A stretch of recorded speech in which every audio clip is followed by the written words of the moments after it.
I call to order, or good evening, everyone. Welcome. Thank you for being here. I call to order the Lake Havasu City Council regular meeting on Tuesday, April 26, 2022 at 6 p.m.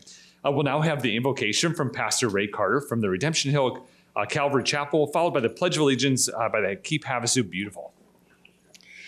Father, we thank you for the great privilege it is to come to your throne because of the sacrifice of your Son. We thank you for your grace upon this great country that can truly say it is a nation under you. And we thank you for this state and for this city. And Lord, I thank you for all those that have come to serve here. And Lord, I pray for protection upon them, Father. And Lord, that just like John the Baptist said, that we would decrease, you would increase, you would increase, we would decrease. And you are Father of heavenly lights, whom there is no shadow or turning or variation, would give peace and wisdom from above as they meet on these decisions. And all this I ask in Jesus' name, amen. Amen.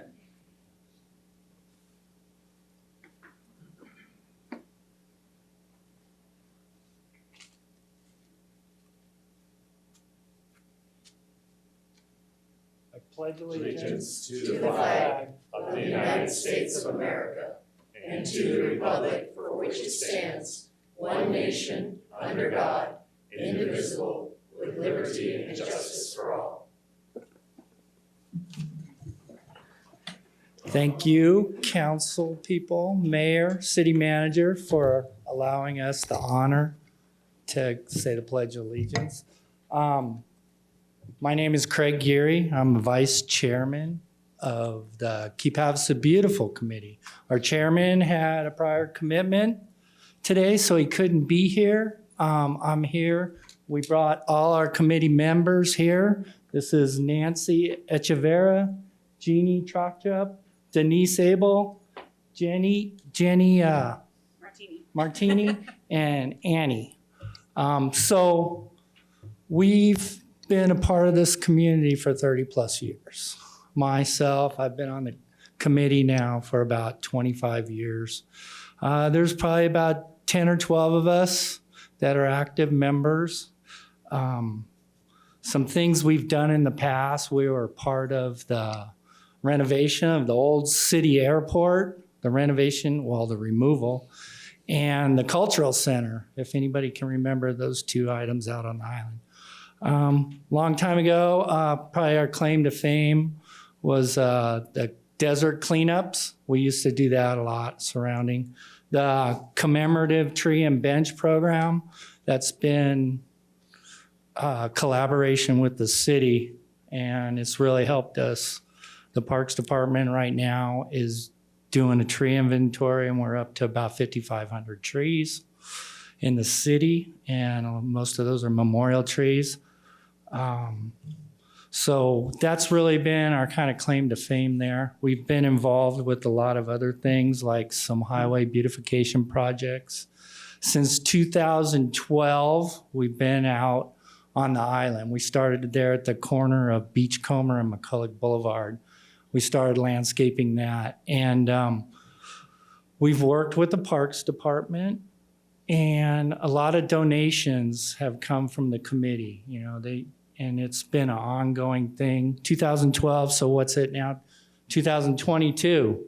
So we've been at it just on the island for 10 years now, and it's starting to show results.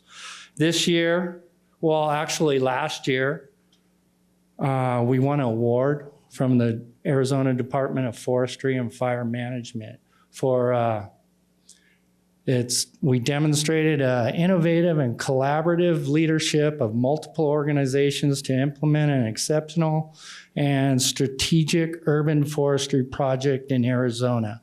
And this was, our committee worked with all the departments in the city, wastewater, water department, streets. And what we did is we planted out there on the north side of the island, we planted like 1,200 feet, put in irrigation.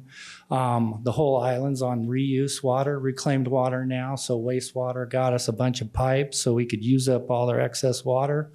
So with the collaborations with all those departments, that's where this award came from.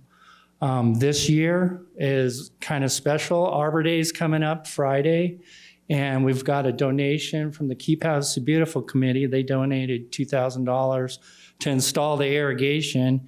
And then we got a special donation from Air Control Home Services, which is Jenny.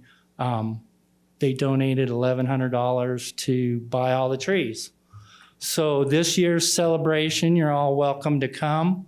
It's 10 a.m. Friday in front of the Island Ball Field. So we're finally going to dress up that place a little bit. But we're going to have the Starline kids helping us. We're going to plant 30 trees out there, so it'll be a good time. We'll have a bunch of kids running around on the ball fields and planting trees. You guys want to say anything? This is Denise Abel. She's a committee member. So I'm Denise Abel from Code Enforcement. I'll lower this down a little bit. Okay, I'm short. I wanted to let you know that regarding the tree and bench program that the city sells the memorial trees and benches, we have some flyers regarding that and the committee information, more information about the committee out on the table. If anybody would like anything like that to read about it. And us representing being collaborative is we're from all different parts. Myself from Code Enforcement, we have representation of citizens that do commercial and residential pride, businesses, the Four Wheelers Club, anything to do with beautifying the city and cleaning up. So, and I thank you for having us here today. Yeah, thank you. And thank you for over 30 years of great work in our community. You're welcome. Thanks a lot.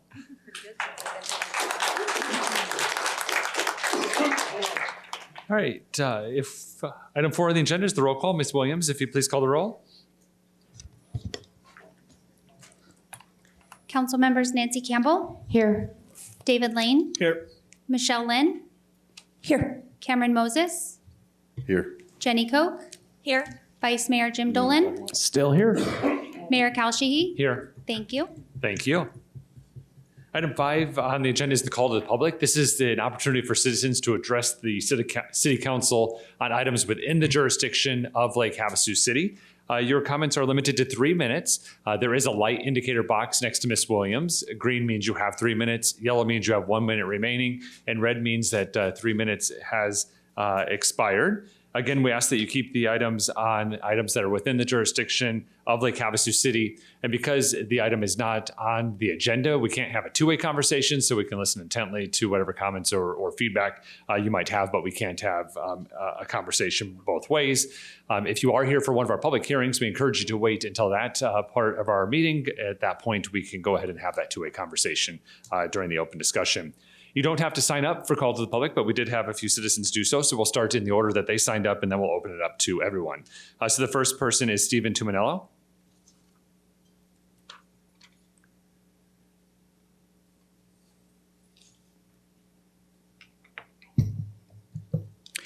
My name is Steve Tuminello. I'm a resident of Lake Havasu City, Mojave County, Arizona. I'm speaking on behalf of myself as a resident and as an executive member with the Constitutional Sheriffs and Peace Officers Association.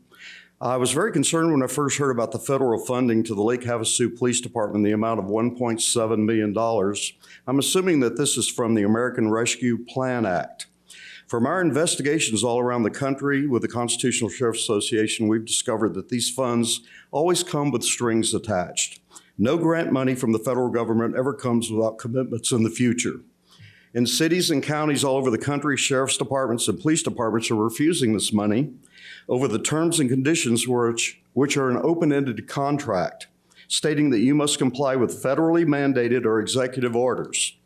If you don't comply in the future with illegal or unconstitutional orders, you will have to pay back all of the money, plus penalties and interest. I think the citizens of the city have the right to review the contract to make sure that we don't find ourselves with directives from the federal government for the Lake Havasu City Police Department to go door to door to make sure that local residents are vaccinated or other illegal or unconstitutional orders. This could put our Lake Havasu City Police Department in a position that they would be forced to violate their oath to the supreme law of the land, which is the Constitution of the United States of America. We have already seen that a state of emergency was declared here in Lake Havasu in March of 2020 with not one single fraudulent PCR test reflecting a case of COVID. the Lake Havasu City Police Department had to follow illegal and unconstitutional orders under a state of emergency when in fact we had no emergency. We don't ever want to see this happen again in our constitutional republic. I've stated at City Council and board meetings that COVID was a bad strain of the flu that was weaponized with a campaign of fear and fraud. This has become apparent over the past 2 years that the flu and pneumonia deaths that we normally had every year were branded as COVID in order to obtain the federal funding associated with the fraud. Our county health director was unable to answer Board Supervisor Ron Gould's question as to why we did not have any flu deaths in 2020. Nationally, we had less overall deaths in 2020 than in 2019, according to FBI statistics. Where did all the supposed COVID deaths go? Now, I issued a press release with Sheriff Mack back in May of 2020. I've read it here at the meetings numerous times. It says, in point of fact, no governor in any state has the authority to suspend the Constitution, and no pretended emergency powers legislation can give it to him, because the legislature cannot give the governor an authority that they themselves do not have. Any attempt for a governor to suspend constitutional rights is an act of lawlessness and a violation of his or her oath of office. When law enforcement officers take an oath of office, they swear obedience and fidelity to the Constitution. Thank you. Thank you. The next speaker is Karen Vanderjack.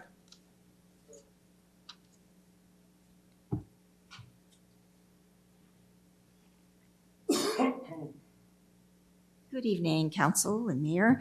I have a little gift for you, and maybe they're on your desk in front of you. This is written by a local author, and it only takes about 2 hours to read, and it is fascinating. I have taught the Constitution for years, and I learned a lot by reading it. So I just wanted to bring that gift, and I know you're just going to really enjoy it. And this is going to be your copy, Chief Doyle.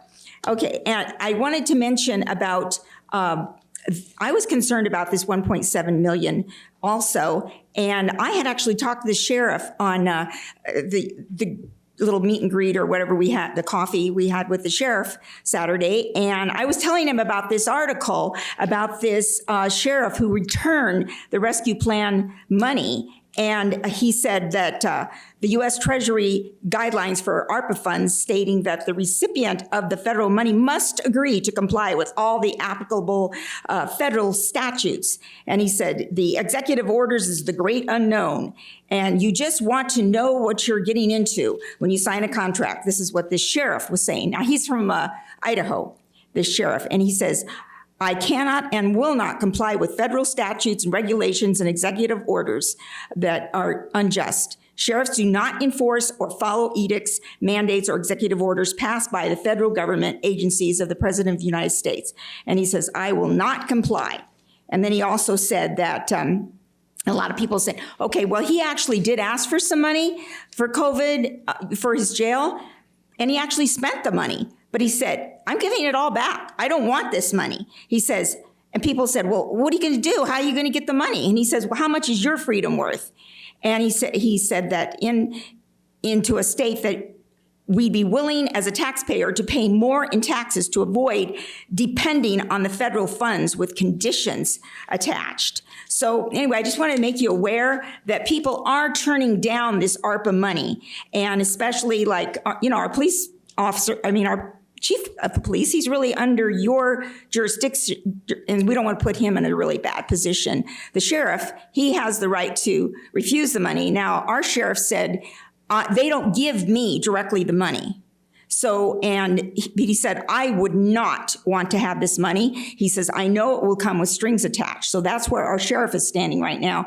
So I'm just hoping that you guys will look at this money, really look at what the strings are, because we might be putting our police officers in really bad positions. So thank you. Thank you. The next speaker is Dane Watkins. Good evening and welcome. Thank you. My name is Dane Watkins, Watkins. Parking is already a problem in downtown. And if you're going to high-density housing, I think that the city or the developers need to provide for extra parking. It is a serious problem now, and if we don't address it before we get the high-density housing and the city doesn't either buy up the available lots that are available for parking or the developers, we're going to have a problem with that. Our park on McCulloch is a big grassy area, and it's used all the time. It's a nice, large, square, grassy area, and every weekend or every other weekend, it is used for different events, and they put many a bandstand and several different kiosks around or tents, and it's utilized. I understand that the city is talking about redeveloping that and putting in possibly a bandstand. And I saw a picture of they put it on the front page of the paper. The square was about that big, 3 inches in diameter. And looking at it, we couldn't even tell what was there. My concern is that the city would develop it in a way that Wheeler Park is developed. Now, Wheeler Park is a joke. That is not a park. There's never been a time that people have actually used Wheeler Park. Nobody has ever been there. It is used for the Christmas decorations and so forth, but it is not a park.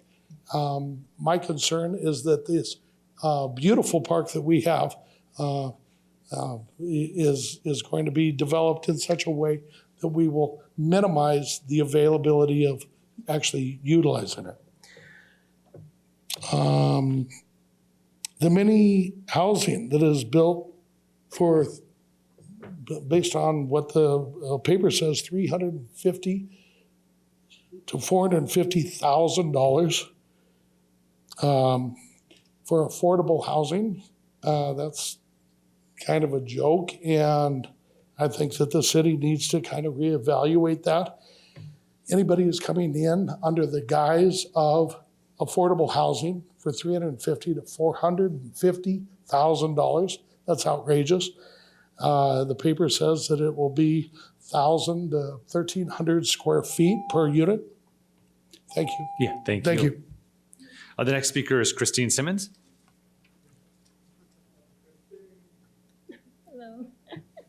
Hello, everyone. I brought my props tonight. There was a mother that told her son, if you don't stand up for what you believe, if you don't do that, you will fall for anything.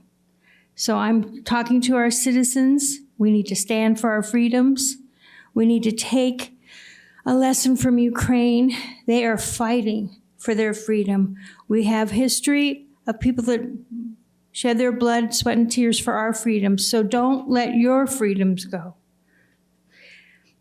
Okay. I believe if you teach the children, they will guide the parents. I really believe that. I taught kindergarten for 38 years, and those kindergartners, they took everything I said and went home and told mom and dad. Mrs. Simmons said, okay? But this is something that I just learned. I never knew this. This is the international sign for help. So if someone says to you, it doesn't say anything, excuse me, they sign it. That means you need to call the police. They need help. It could be a child. It could be an adult. So we all need to know this. I'm going to go to the school board and share, I think all the principals need to teach their staff and all the teachers need to teach their children, and the children will go home and teach their families. So share this. It's international. So if by chance you get to go to France and you need help, you know what to do. All right, I brought my binoculars because when you're out in the desert, you're going to see a lot of people abusing the desert. But if you take your binoculars and you can get their license plate without confronting them, okay, then you call this number. They are the detectives of the desert, the rangers from a race. You call them, report the license plate, they will knock on that door, and that person could get a $150,000 fine, 2.5 years in jail, and guess what? You might get a reward. So hey, write this number down, take your binoculars so you don't confront anybody out there. But if you see somebody dumping, please, they're doing it. So call it in. And then bulky pickup, hey, right at your door 6 times a year. You don't need to even go to the dump. So do that. All right. Okay, I totally agree with Governor Abbott. Thank you, Governor Abbott. He's sharing the love. He's inviting the illegals to go to D.C. You don't hear about all those truckloads, busloads of them arriving there, but they are. And my daughter worked in D.C. for 10 years, so it's going to be new. Okay, thank you. Thank you. That concludes citizens that have signed up. Would anyone else like to address the City Council during call to the public?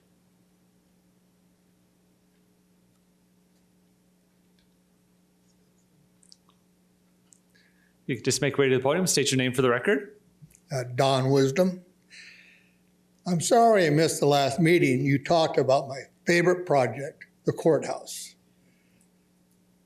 And I understand things are moving along. You got the contractor involved. And so the next meeting, or maybe later tonight, I can find out more about our future courthouse.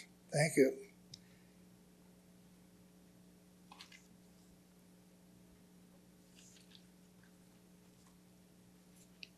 Good evening, everybody. My name is Frankie Lyons. I'm the CEO of Veterans United Arizona. One of my main issues that I'm here tonight for is the vandalism on the south side of town that's going on. Doesn't seem like it's being addressed. When our officers go out there, they do make arrests, they file the paperwork, it goes before the prosecutor, and it comes back not sufficient information to prosecute. Time and time again, we have been affected by that, our organization. And I see on Facebook people's driveways, their yards and everything being driven through. There's information out there, but these guys can't do their job if our prosecutors aren't going to prosecute. And it's up to you guys, because you hire the prosecutors, to make them do their job. Our organization has lost over $7,000 in damages, and we can't prosecute because your prosecutors, not ours, your prosecutor will not prosecute because they don't have enough information. These officers can't do any more than what they're doing. So thank you for your time. Thank you. Would anyone else like to address the council during call to the public? Seeing none, we'll close the call to the public. Moving on to item 6 on the agenda, the consent agenda. Would any of the council members like to remove any of the items for separate discussion? Mayor, Yes, motion. please. I move that we approve the consent agenda as presented. Second. We have a motion from Councilmember Koch and a second from Councilmember Lane. Is there any further discussion? Seeing none, we're ready to vote.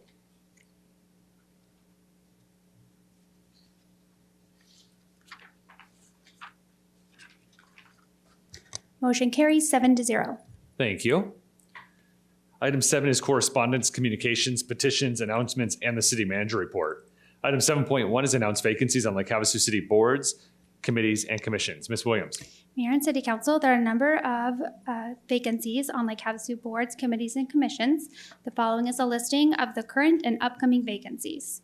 Board of Adjustment, 1 regular current member, 1 upcoming regular member, and 3 alternate members. Parks and Recreation Advisory Board, 2 regular members, and 2 regular and 1 student upcoming vacancy. Planning and Zoning Commission, 1 regular member and 2 upcoming regular members and 2 upcoming alternate members. Anyone interested can pick up a packet at City Hall, and they are also available on the city's website at lhcaz.gov. Applications can be submitted directly to the city clerk's office, and the deadline is Friday, June 3rd by 5 p.m. Thank you. Item 7.2 is the city manager's report. Good evening, Mr. Knudsen. Good evening, Mayor. Good evening, Council. I'd like to begin this evening's report by recognizing one of our good guys. Congratulations to Brian Osgood from Public Works on his retirement this April, just this month. Brian was hired in 2005 as a maintenance tech in our water division. He became a utility worker 1 in 2007 and was promoted to a utility worker 2 in 2011. Thank you, Mr. Osgood, for all your hard work and efforts to serve our community, and I wish you the best of luck in your retirement. The Lake Havasu High School Government Day was held just last Tuesday right here in the City Council chambers. The students participated in a roundtable discussion on topics such as opening meeting law, the council manager form of government, school versus city government, and elections, just to name a few topics, and then conducted a mock city council meeting. Special thanks to the London Bridge Women's Club for supporting the program each and every year and providing breakfast. Also like to thank our city clerk, Kelly Williams, for organizing the event, and to all the city staff and council that participated. It was a lot of fun and educational as well. Just last Wednesday, Mayor Sheehy, council members Moses, Campbell, Koch, Lynn, and myself, as well as various city staff, we all attended the Tri-City Council meeting, and it was hosted by the City of Kingman. Updates were given by all three mayors. The Mojave County Supervisor, Travis Lingenfelter, Arizona Department of Transportation gave an update, including an introduction of their new district administrator. We had an update from our Rural Transportation Board, and as well as the League of Arizona Cities and Towns.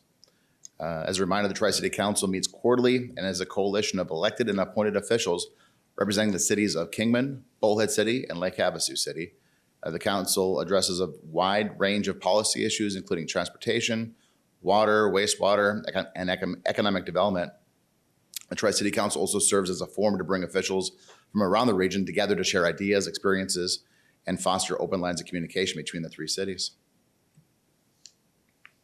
Mayor Sheehy proclaimed the week of April 17th through April 23rd as National Volunteer Week, and he presented that proclamation at the Community Resource Coalition meeting just last week. Lake Havasu City has a strong history of improving the lives by strengthening this community through volunteerism. The city right now, Lake Havasu City, within the government, has a total of 396 registered volunteers that assist us across many departments, and we appreciate each and every one of them. And we're always accepting volunteers. If somebody in the public is interested in a volunteer opportunity with the city, please visit our website, lhcaz.gov/volunteer. Thank you to all. The city held its 5th Community Resource Coalition meeting last Thursday, which was well attended, made up of several social organizations within the community. They gathered to share the good work that they're doing and collaborate on problem solving with common goals. At the meeting, the coalition participated in breakout sessions that focused on topics such as mental health, housing, transportation, and community resources. City participants included Mayor Sheehy, Councilmember Lynn, Moses, Campbell, and Councilmember Lane, as well as many members of the city team. Our Havasu Youth Advisory Council executed a successful tennis shoe drive for the local clothes closet from March 14th through April 23rd. They collected a total of 270 shoes and $11,001 in donations from donors that include Jeremy Daniels from the Shred Factory, Mayor Cal Sheehy, Vice Mayor Jim Dolan, the LeGrand family, Musselman family, and Donna McCoy. And there was $170 in gift cards to Famous Footwear from Lynette Singleton. Special thanks to council members Lynn, Moses, and Koch for brainstorming and bringing the plan and coordinating the event. Many thanks to all the other donors that received the shoes at their local businesses here in town. That included Titan Gym, Shred Factory, Feeling Good Fitness, Havasu CrossFit, 8 Lotus Wellness, the Lama Yama Yoga, Printed Havasu, Kimberly Michael Salon, as well as City Hall. Congratulations to all the good efforts that the Hayek team did. Mayor proclaimed April 15th as Rosamund or Roz Naylor Day and joined Senator Sonny Borelli and Representative Biasucci to celebrate her 100th birthday.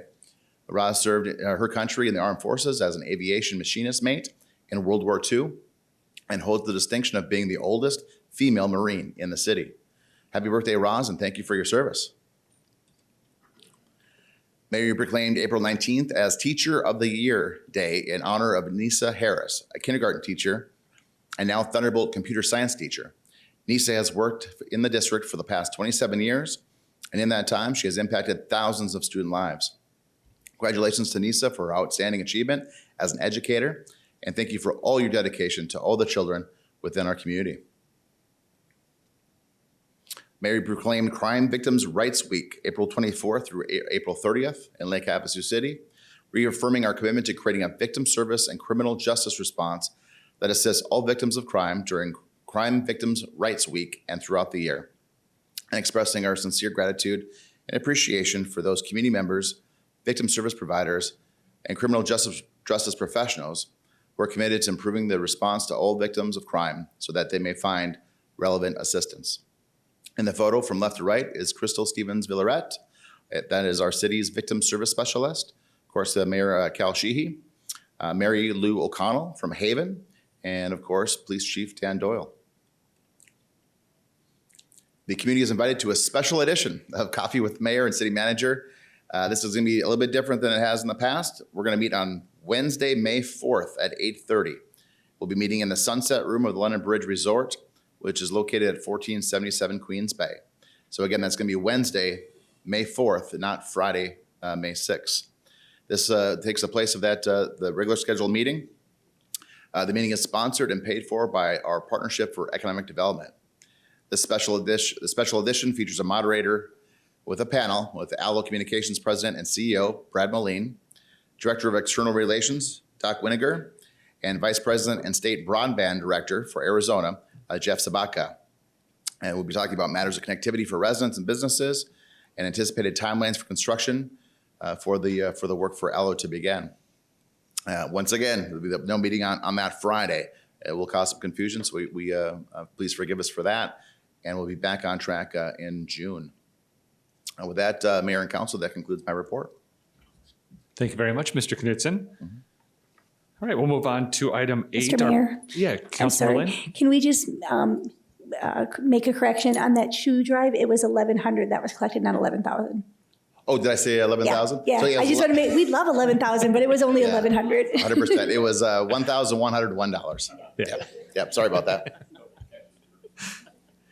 All right, moving on to item 8, our public hearings. Item 8.1 is discussion and possible action, if necessary, to comply with Arizona open meeting law following the executive session regarding annual evaluation of the city magistrate, annual evaluation of the city manager, and the annual evaluation of the city attorney. So we had met in executive session this afternoon with the 3 appointed positions. Those are the positions that are directly report to the mayor and city council for our contractually obligated annual review process for those 3 employees. And we had a discussion with all of them.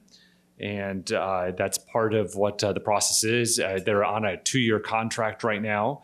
This is after the first year, so they have 1 more year in this contract.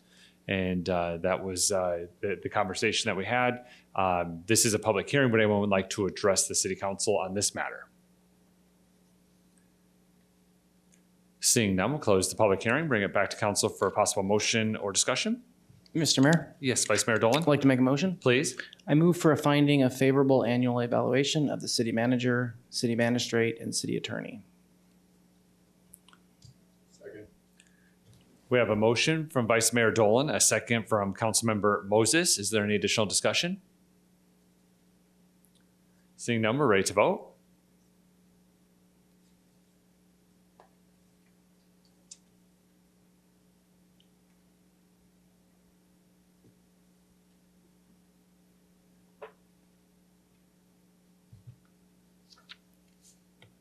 Motion carries 7-0.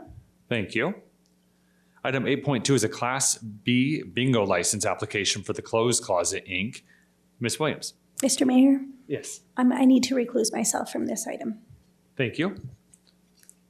Mayor and City Council, Ms. Christine Watson has applied for, with the Closed Closet, Inc., has applied for a Class B bingo license to be used at 4 Links doing business as Win-Win Bingo, located at 5601 Highway 95. The bingo games will be held 5 days a week, Monday through Friday, from 10 a.m. to 10 p.m. This application was reviewed internally and no objections were received. All fees were paid. These licenses are regulated by the Arizona Department of Revenue bingo section. Class B licenses are designed to allow qualified organizations to generate funds for their sponsoring charitable organizations. In accordance with state statutes, the local governing body shall recommend approval or disapproval of this application within 45 days of receipt. Happy to answer any questions, and the applicant is also in attendance to answer any questions as well. Great. Thank you, Ms. Williams. Are there any questions of Ms. Williams or the applicant from any members of the council? No? All right. This is a public hearing. Would anyone like to address the city council on this matter? Seeing none, we'll go ahead and close the public hearing, bring it back to council for discussion or a possible motion. This is actually the second application that we've had on this new bingo law. So we had a lot of questions last time that were answered, but qualifying nonprofit organizations can apply for these types of licenses as additional revenue source for them. Councilmember Lane, do you have a? Yeah, and I wanted to make one comment before I made the motion, then I'll make the motion. This is the first one of our local nonprofits here in Lake Havasu to actually apply, as the mayor just said. And should it pass, I really hope that we can get some feedback. And so the other nonprofits in town, because additional licenses are available through this company. And so we'd love to get some feedback to make sure that other nonprofit organizations would be able to benefit from this as well. So with that, I would make the motion, and I move to recommend that the Arizona Department of Revenue approve a Class B bingo license for the Closed Closets, Inc. at 5601 Highway 95, the shops at Lake Havasu. Second. We have a motion from Councilmember Lane and a second from Councilmember Campbell. Is there any additional discussion? Seeing none, we're ready to vote.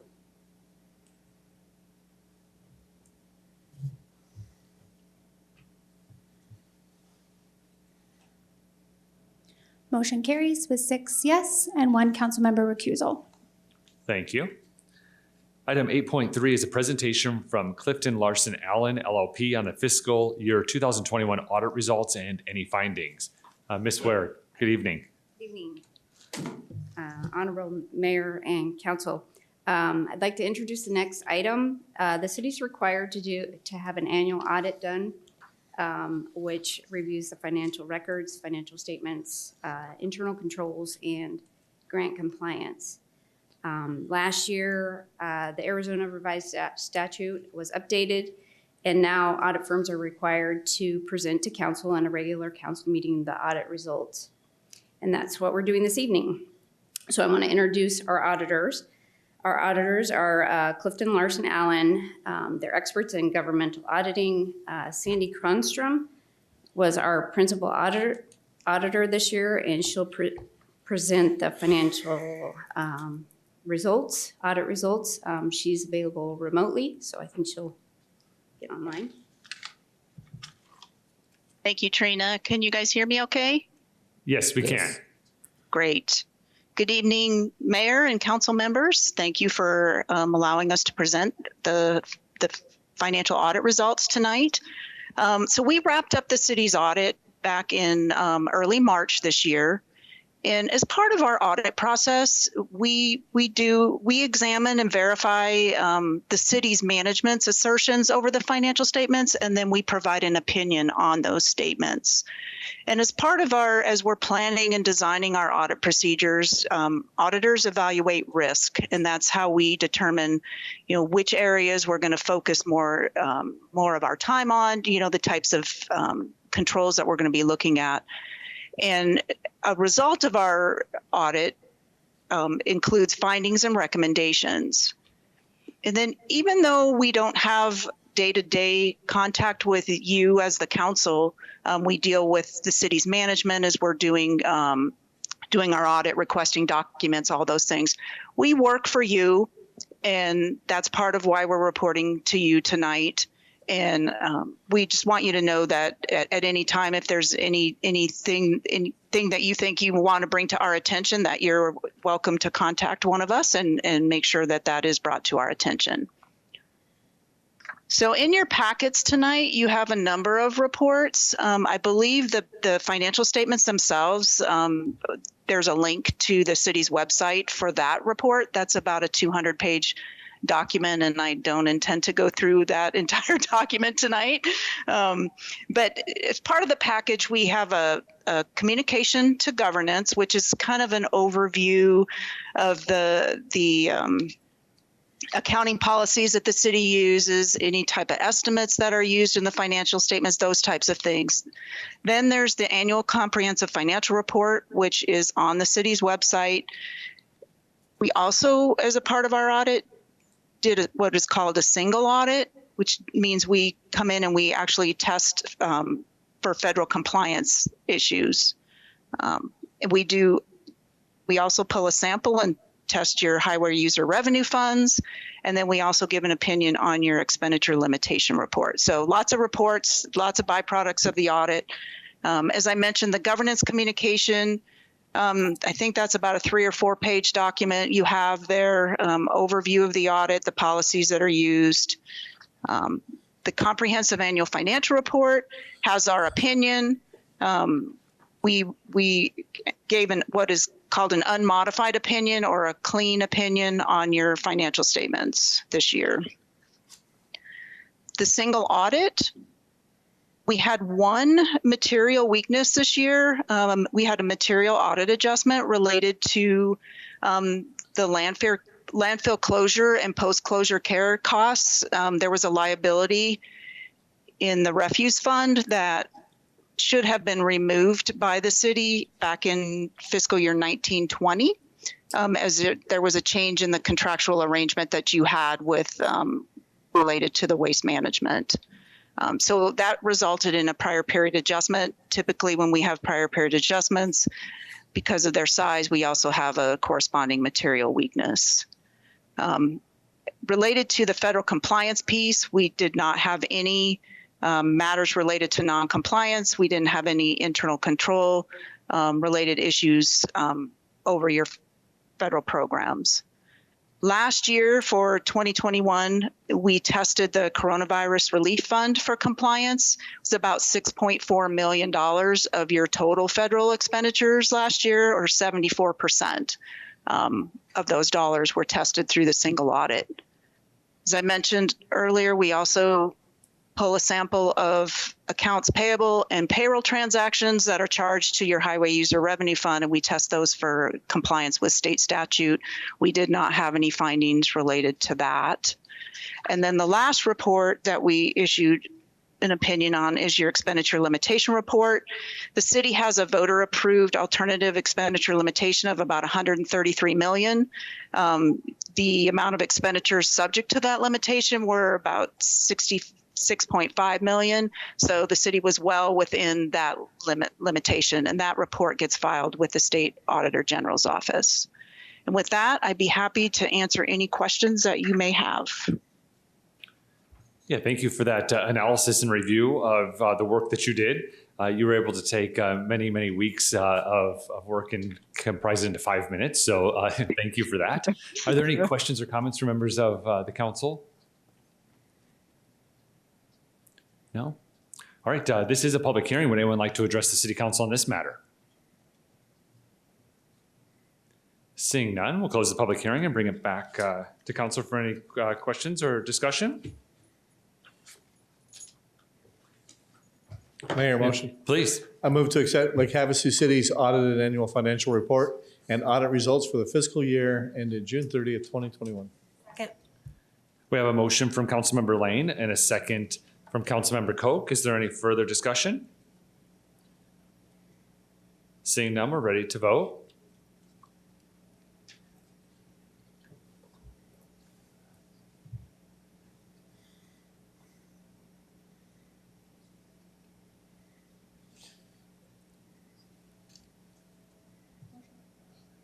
Motion carries 6 yes and 1 council member recusal.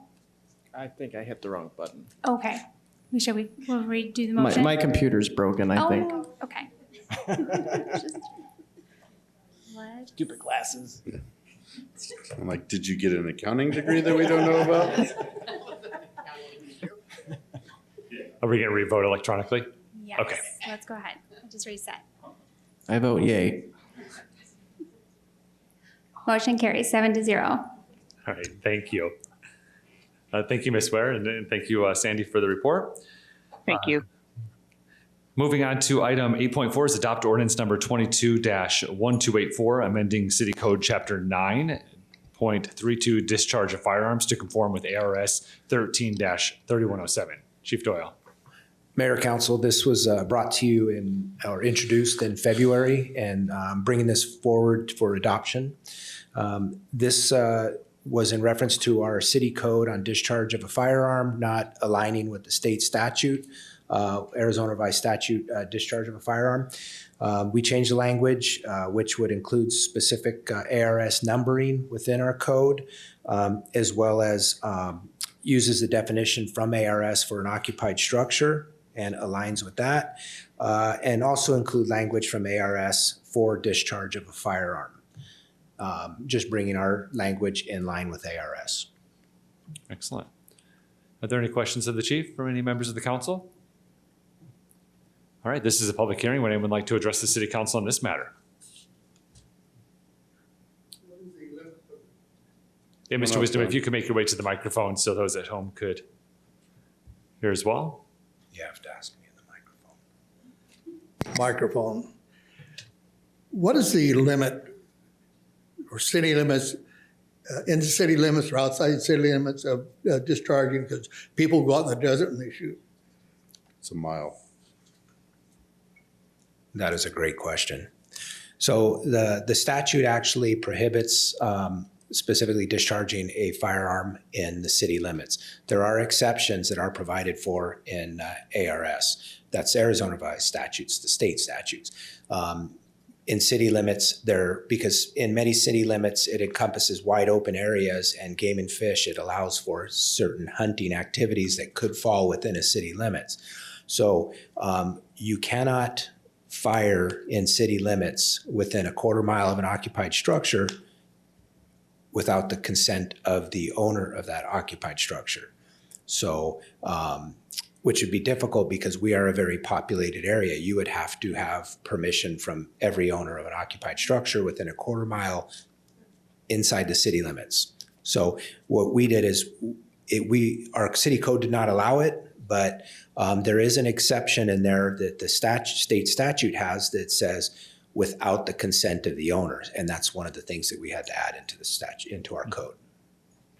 If that answers your question? Okay. Yeah. Thank you. Yeah, thank you, Chief.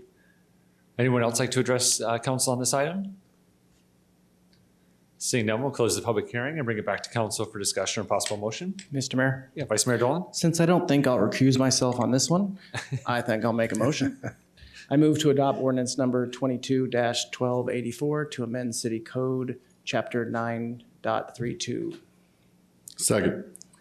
We have a motion from Vice Mayor Dolan and a second from Councilmember Moses. Is there any further discussion? Seeing none, we're ready to vote.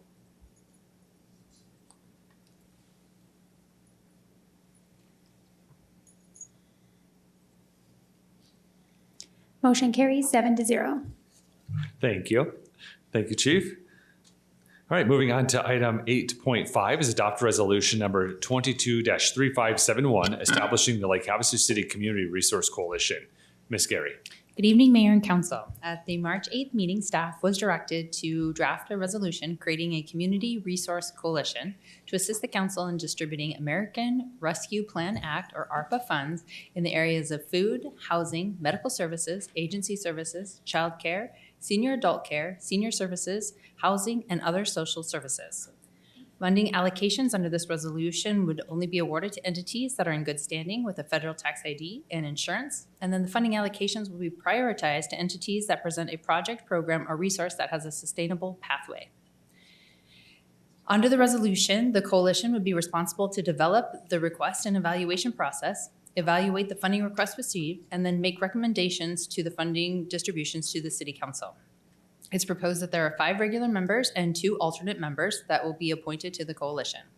All members shall be residents of Lake Havasu City, at least 18 years of age, and serve without compensation.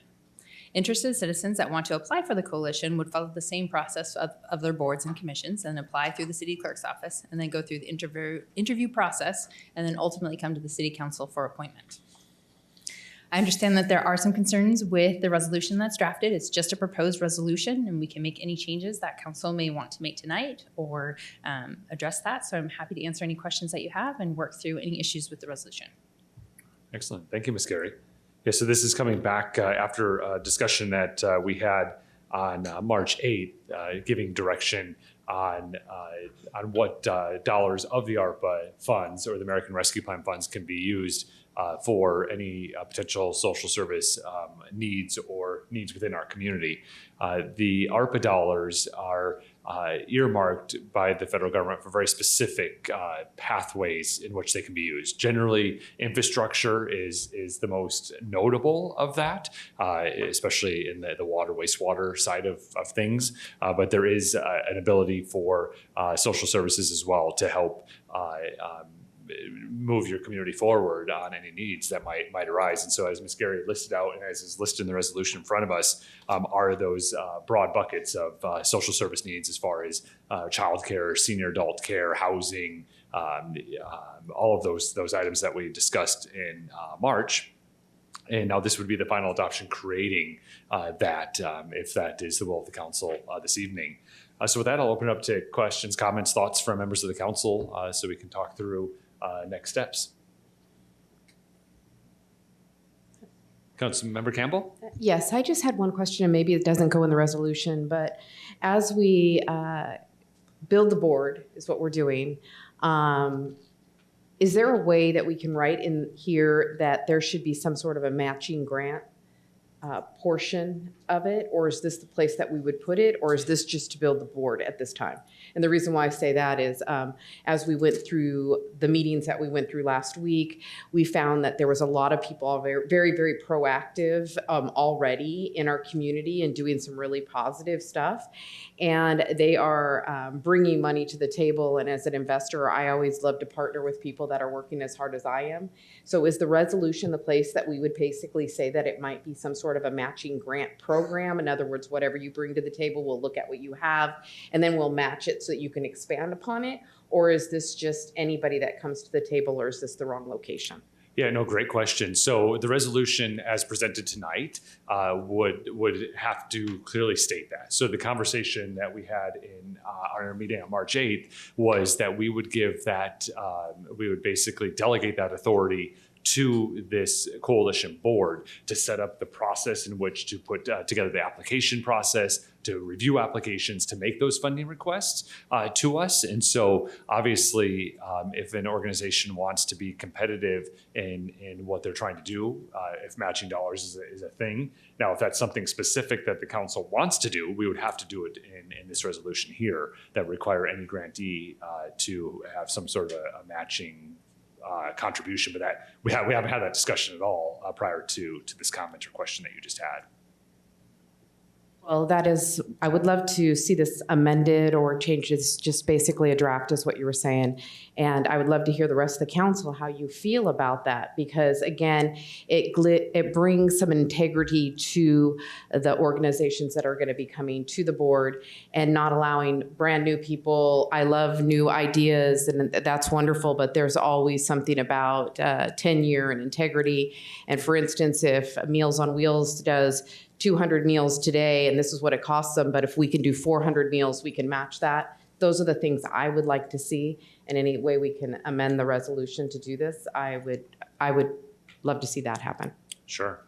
Yeah. So when it comes to some of those components of putting in specificity there, the council has, we have the full responsibility. At the end of the day, this board is going to vet the different projects, and then they will come forward to us and we can say, we'll take these recommendations, not those. We want this, we don't want that, whatever that might look like. The only initial thought I might have on that is that there, for example, could be somebody that could build this amazing housing opportunity, and they come forward and want a grant of X number of dollars. It's not a matching situation. They need these dollars to offset whatever that is they're doing, and that's going to allow them to do it. We want people to come to the council and to the board with creative solutions to whatever it is that might be missing. But those are just my initial thoughts having this conversation 30 seconds after you mentioned it. So I don't know if any other members of council have thoughts or comments on that. Councilmember Lane? Thank you, Mr. Mayor. I actually have a whole lot of comments on the whole issue, if I may. Please. First off, I was uncomfortable with this when it came to us the first time. I think everybody knows my thoughts, but I'll go over this. If we have extra dollars that we can allocate to nonprofit organizations, it's my opinion that you give that money back to the taxpayers and they give the money to whatever organizations they feel is most appropriate. I don't feel that it's appropriate for the government to take tax dollars from one person and give it to another person. I don't think that's correct. When we discussed this at the council meeting, we talked about, originally it was $500,000 that we would develop this coalition, and then we would see if there were organizations that were hurt by, the way I understood this, that were hurt by the pandemic, and that we would use this money to make them whole so that they were able to keep their doors open, kind of like what we did with the Resource Alliance. A lot of these organizations that we heard from, we were able to help with the Alliance as well, so they were able to keep their doors open. And it would be up to $500,000. And then there was discussion amongst the council where some people thought we should maybe make it up to $1 million. And then I read the council communication and it says that we are going to allocate approximately $1 million. And that was not the way I understood it to begin with. Then this last week we had our first budget talk and we talked about the capital improvement projects. And this building alone needs $4 million worth of the improvements. So obviously we don't have extra dollars to give to anybody. We talked about the aquatic center and how the HVAC in the aquatic center is failing, but the bid came in $600,000 over budget. And so we have to put it off till next year. And over the course of this next year, the humidity is going to build up and cause even more problems. But we could have used this money for our aquatic center. And the list goes on and on with all the different deferred maintenance that the city's put on. And I believe that that's what these dollars should be used for. Now myself, anybody that knows me, I sit on the board of 3 nonprofit organizations, 501c3s here in town. My family and I, we give to nonprofit organizations. We give our time, we give our resources. It's very, very important. And we as a community do give to nonprofit organizations. I just don't think that it is correct for a municipality to be giving tax dollars to nonprofit organizations. With that, I'm actually against the entire resolution. So thank you. Mm-hmm.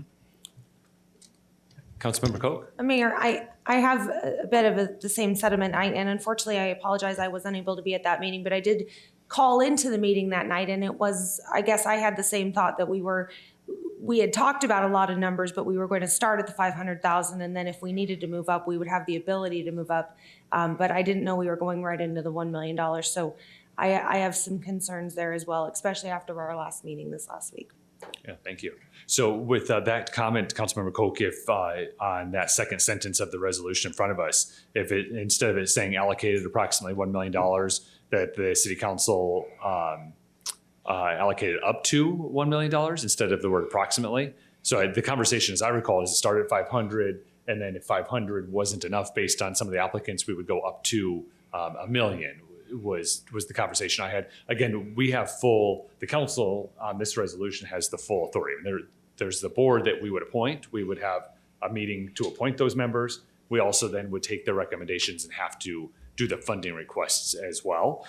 So would that simple change of up to $1 million work? I'm not sure that you have to put that in there, because if there is a board there, we are not going to spend all that money all at one time. Correct. So there's nothing to say we couldn't come back and ask for more money to be allocated at a later date. When you put that money in there, you set the precedent.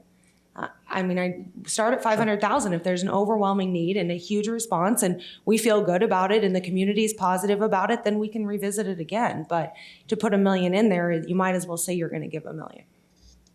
Yeah, that's fair. What's other council members' thoughts on the Mr. number? Mayor? Yeah, Councilmember Lane. I don't want to put Jill on the spot, but Jill, can I ask you a question? So I know that we had budget talks earlier this week, and this is ARPA money. And this ARPA money specifically said, as Jill had presented about 2 months ago in the presentation, that this type of thing specifically fits within ARPA money, correct? That is correct. It doesn't fit in for aquatic center improvements or some of the other things that we're lacking in the budget, correct? Actually, with the new standard allowance, any government service that we provide that would include the aquatic center or other parks and recreation facilities, or any other municipal facilities would qualify for this funding. And we still have over $7 million of ARPA money that we're looking at receiving, correct? That we can put some of these other projects in that area. The grand total was $8.5 million over the 2-year period. So yes. And I remember correctly that we did agree it went from 500 to 2 million at one point, back to 1 million, and we had the entire consensus of the council agreeing at the million. I'm very happy with this, and I'm going to try to stay biased to it because I did bring this to the council, and I'm really passionate about it. And I really believe that this money does need to go directly back into the community, and that's what the ARPA Act states. And all of these resources are things that were tremendously affected, and it's even missing some of the things in here that I would have liked to have seen added, like our mental health issues. That doesn't have that. I guess it's under medical services. But I did think it definitely, all of these things were affected by COVID. That's what the ARPA money is supposed to be used for. And I 100% support this, biased or not. That's how I feel. Yeah. Yeah, Councilmember Campbell. A question for the staff. Councilmember Lane is mentioning that we do not use tax dollars for 501c3s, or you don't like. How many 501c3s do we use our tax? I know I'll start with the PED, and I think that that's a 501c3. That's a 501c6, I believe, but I don't have it right. But it's still tax dollar. I'm just, how many other, I know that Haven, was that a correct statement that we do not use tax dollars for 501c3s? Or maybe Councilmember Lane, do you want to clarify what your intent was of that comment? My intent was that we don't give money to nonprofit organizations. We're not picking winners and losers. I thoroughly think that all of these organizations, depending on what your passion are, need dollars. They do need dollars, but tax dollars are not what we should be giving. When you talk about other organizations, do we give money to Haven from the city? Absolutely. Do we give money to the PED? Absolutely. Do we give money to Go Lake Havasu? Yes, those are all fees for service. They all provide a service. WAS provides a service. We have a contract with them where we are giving them money and they're giving us back a service. We're not just giving them money and saying, go forth and prosper and make the world wonderful. We're saying, look, you're going to have to give us something, and we're buying that service from them. So it's a big difference between the two. And I agree with Councilmember Lynn. All of these organizations are very needy. I'm not saying that that's not the case. I'm not saying that we shouldn't give, as an individual, give these organizations money. I thoroughly agree with that. I do it myself. What I'm saying is, as stewards of tax dollars, I don't think we should just be giving tax dollars to nonprofit organizations. That's my thoughts.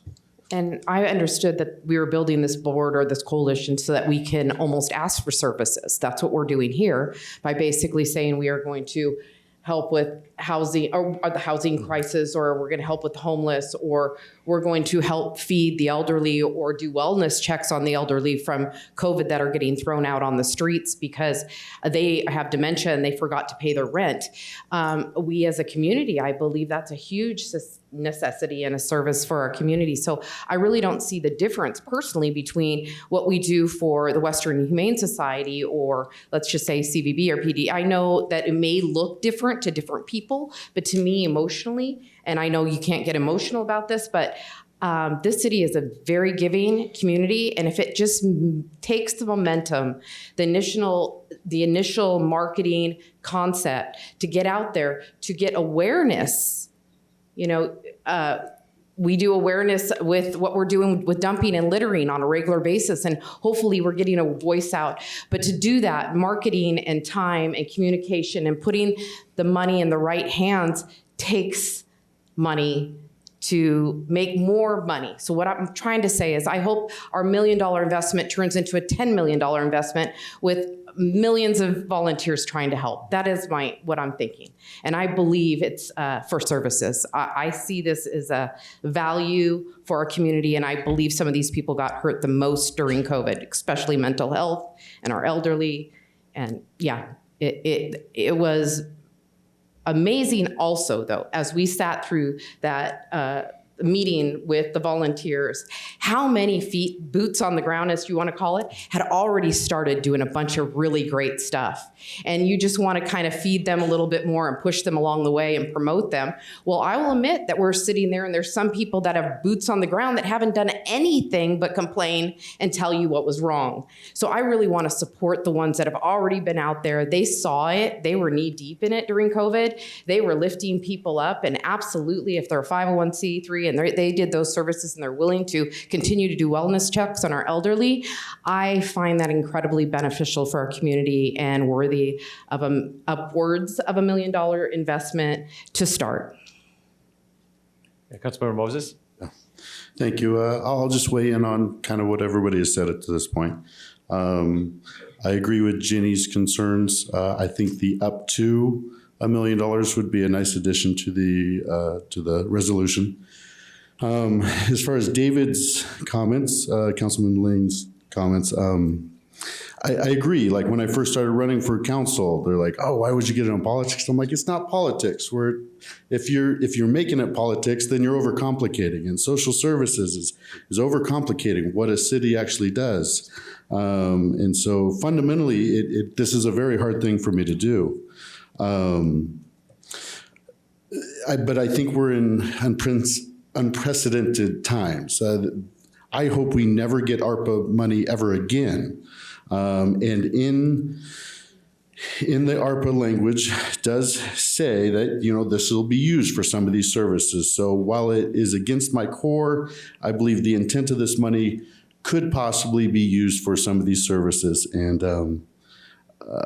that's ultimately, this was a hard decision. And your words, David, struck me and almost got me to come back on what I said I was okay with last meeting. But I believe we're there. The money's there.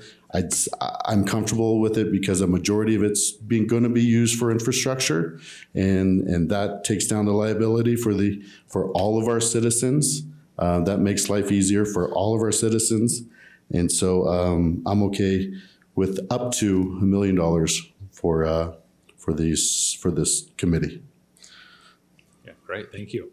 Vice Mayor Dolan? Yeah, I'll weigh in.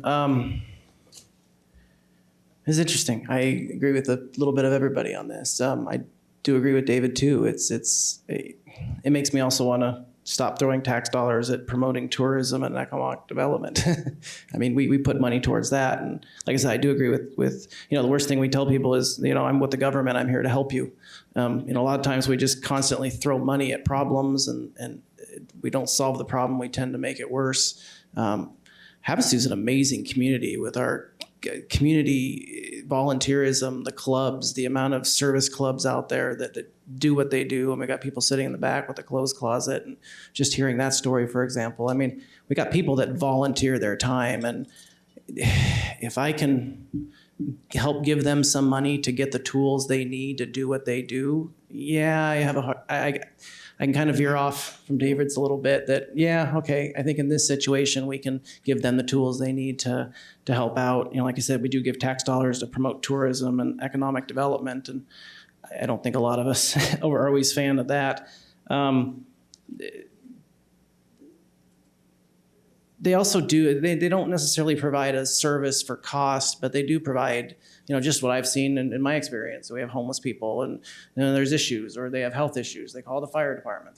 Two fire trucks roll up. They take them into the hospitals take them, and they go through that carousel. Same thing when there's a call, okay, they pick them up, they take them to the police station. There's a lot of them going through this process, and if we can have these resources in there to help eliminate that, we also, ease up some of the resources on our officers and our fire department as well. So, like I said, I definitely like the direction this is going in. I like seeing what the community coalition what their recommendations, they'll come back with council. I like the fact that it does come back to council, so we're the elected ones. We have the ultimate say at the end, and we're the ones that have to answer for our decisions. But like I said, the $1 million limit in there, I'm okay with taking it out. I mean, if we think it's doing good, we're gonna fund it. If not, like I said, if we're just putting a budget in there to spend it, I think to me that's a little bit irrelevant in the wording.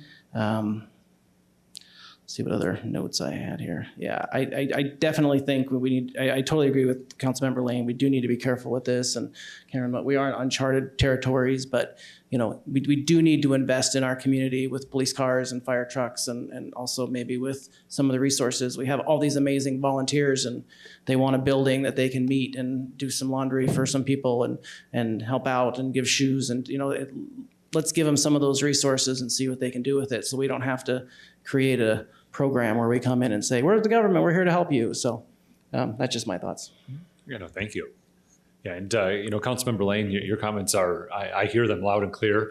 I was on the council when we had a grant process, and it was not good, and I wasn't supportive of it, and we got rid of it, and we said we never would do it again. And here, this kind of looks like its cousin, so I get it, but it's when it comes to ARPA dollars.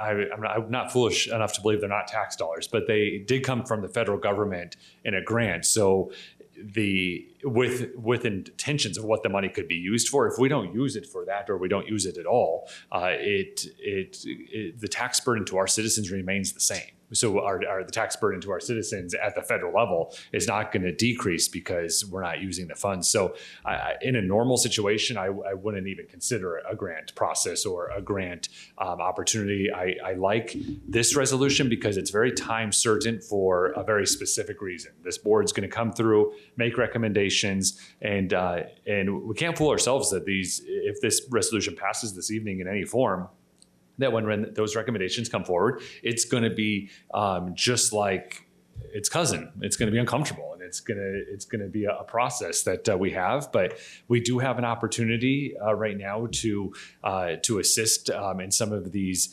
social service areas that are not available to our citizens in our community.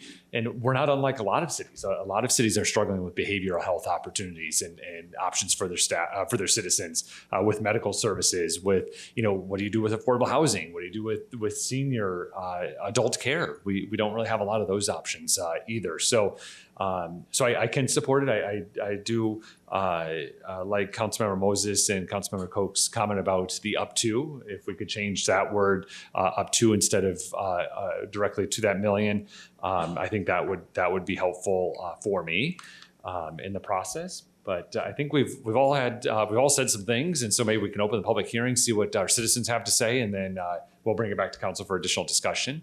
So this is a public hearing. Would anyone like to address the city council on this matter?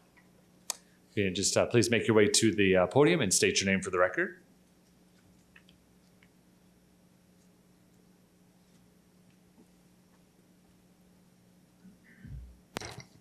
My name is Christine Watson, and I run the Clothes Closet. And if the city doesn't do something here pretty soon, we are going to lose a lot of people. We have so many more homeless families coming homeless because there's no place for people to live. They can't afford to stay places. They're coming more and more to the Clothes Closet. We have people that are in high school. Their families are becoming homeless. We need to do something as a community. And the $1 million is just going to touch on some of the stuff, which is wonderful to bring some of these services out. Just like we have a lot of people that have medical issues and they have nowhere to go. like the gentleman that had that cancer. If he knew where to go and get some funds, he would have not lost his home, and he's still homeless.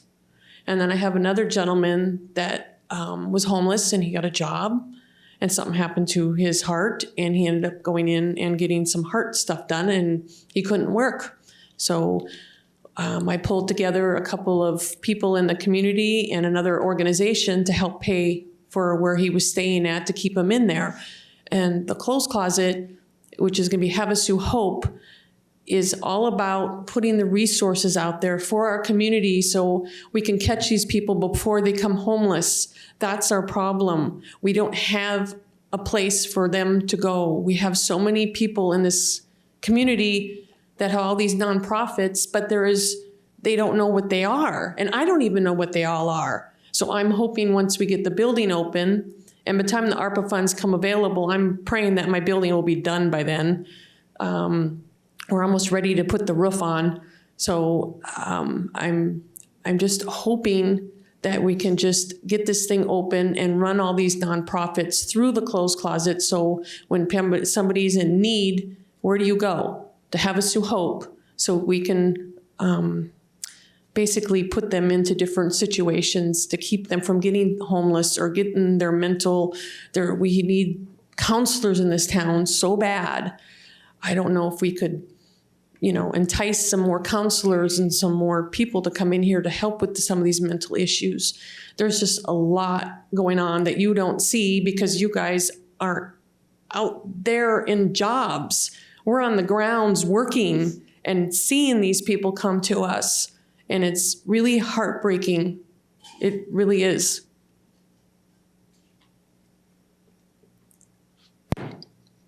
I'm shorter. Good evening, Mayor, City Council, guests. My name is Susan Kokkonen, and I'm coming to you tonight as a resident of Lake Havasu City. But my job is with Catholic Charities. So we are those boots on the ground. All throughout Mojave County, in fact, all throughout most of the counties in Arizona. And I reiterate what the mayor said also, we're seeing it each and every day. It's the elderly, it's those experiencing homelessness. It's a lot of mental illness, a lot more than pre-COVID. We're just seeing it every day. We're seeing a lot more elderly wind up in our shelter. We have a shelter up in Bullhead.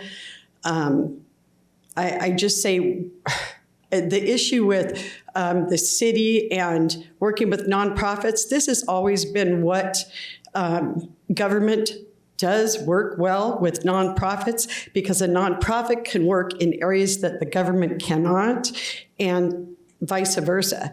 So Catholic Charities does always and always has utilized all kinds of government funds. This is what we do in order to provide the services that we do. So I'm just, as a resident, giving my opinion that just that $1 million, it sounds like a lot of money, and I don't mean to sound cliche. It is a drop in the bucket because it's just going to start to address the problem. That's all I have. Thank you.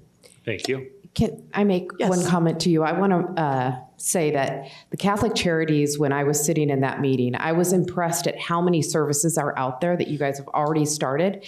Many, many of them I had no clue were happening. And this is kind of what I'm saying is Lake Havasu City is extremely charitable and we will all jump on board and help. But many of us had no idea how many services were out there or where to go. And that's where Hope is, or the Catholic Church. And I agree, the churches have done an amazing job over the decades, but I will tell you they were closed down during COVID. If you really want to look at that, they were closed down. Their donation levels had dropped immensely, along with several other 501c3s. So that's why the nonprofits that do this work. So basically, that's why I find this such an important part of the ARPA money, because if anybody The last people we want to take the donation plate away from are the communities that have been handling this for decades for us and doing a phenomenal job. So anything we can, I believe, whatever we can do to lift this up, to market it, to give awareness to it, that this has been a tough couple years for a lot of people emotionally, and you're absolutely right. There's some amazing clinics and the Tri-Cities. I don't think we need to rebuild everything here. I'd love to partner with them a little bit more to assist them with what already they have on the ground. Anything like they have homeless shelters and mental health clinics, they're already doing it. I don't expect Lake Havasu City to rebuild all of that, but what I do expect is partnering again with some of these amazing organizations. That's what I would love to see. I would say just one more thing. Absolutely. And we all work much better together. So that's one of the things with the Resource Coalition. That's one thing with getting maybe a central database, because that's one of the problems. We're also spread out within Mojave County. And you don't know what's in your city, much less in your county. So I think we're headed absolutely in the right direction, and it's going to take all of us. Thank you. Thank you. Yeah, Christine? You're a tough act to follow. I don't know about you guys, but I see housing available on every corner, every lot. There are tons and tons of RVs just sitting there. And if you have buyer's remorse because the gas has gone up and gone up and gone up, and it's been sitting there and you're not getting any offers, maybe there could be a way that you could donate that RV that you're not using and get a little money back from the government as a donation write-off or something. I don't know, but they're there, and wouldn't it be wonderful to give it to a family? Oh, rather than just sitting on a lot. Just a thought. Yeah. Would anyone else like to address the City Council on this matter?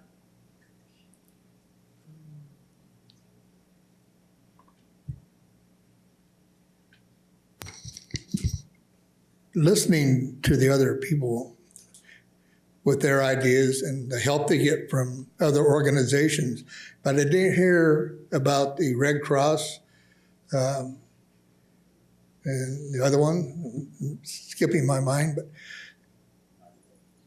but United Way, and there's another one.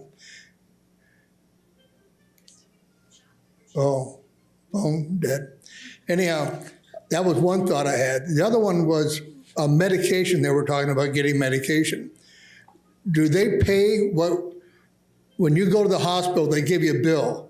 When you see the report back from the insurance company, the insurance company only pays the hospital about half the price. So I'm just wondering if that has anything to do if we're paying too much for medication or these organizations. I think that needs to be looked into. I don't know how that really works.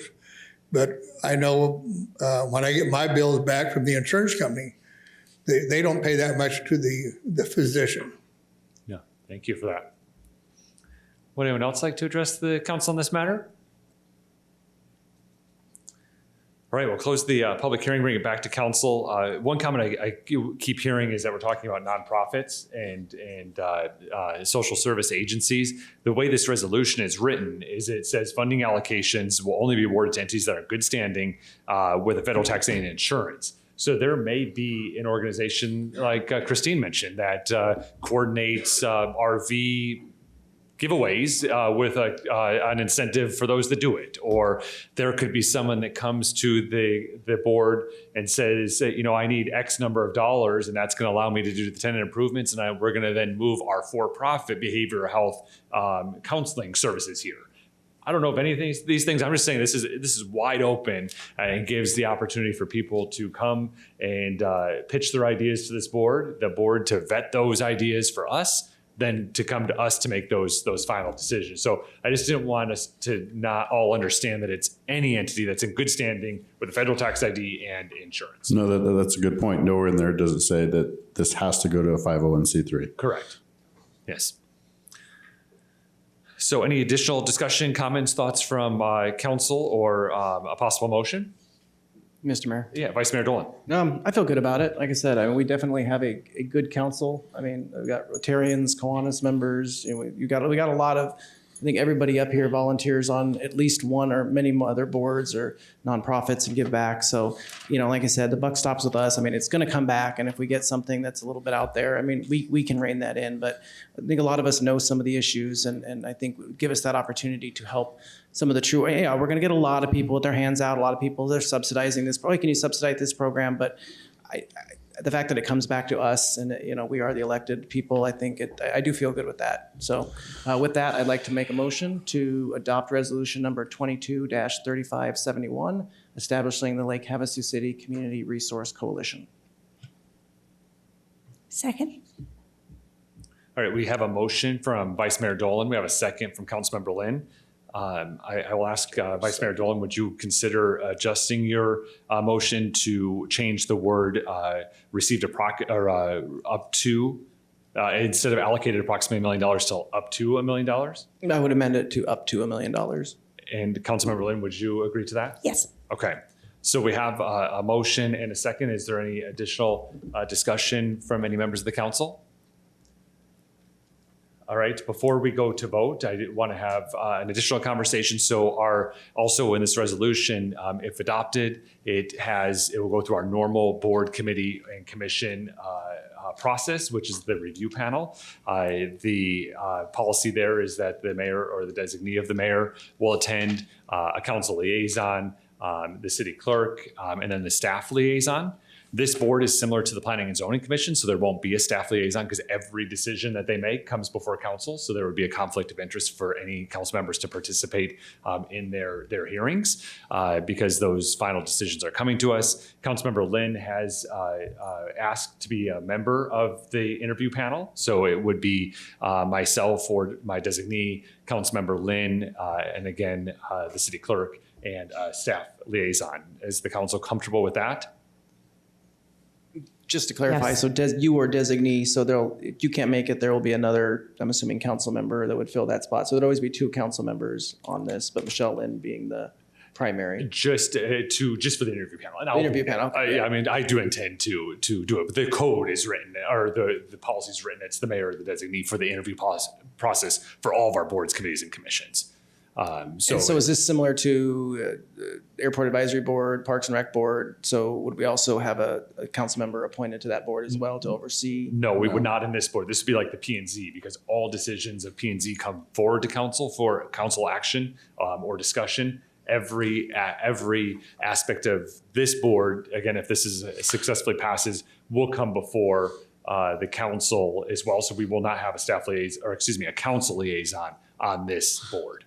Mayor, may I ask, how are planning and zoning members selected? Who goes through the interview process during those? And myself, the city clerk, and the two staff members, Jeff and Luke. Okay, so we'd be the same thing. We're just adding an extra council member? Just for this particular one, because there's only going to be one staff member. So, okay. And again, those are only recommendations of the panel. Those recommendations also come back to council for discussion and adoption of that. If the council wants to take the recommendations of the interview panel, great. If you don't, great. It's whatever motion is made and seconded and gets 4 or more votes.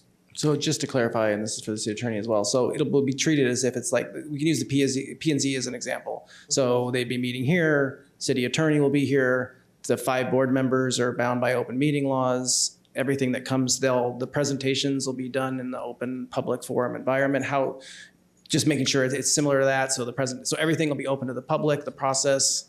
It'll be just pretty much like a P&Z meeting or a council meeting, for example. Yes, Vice Mayor, any board that is created by the city council is then bound by all the state laws. So open meeting law, public records, all of those things will be applicable to this board.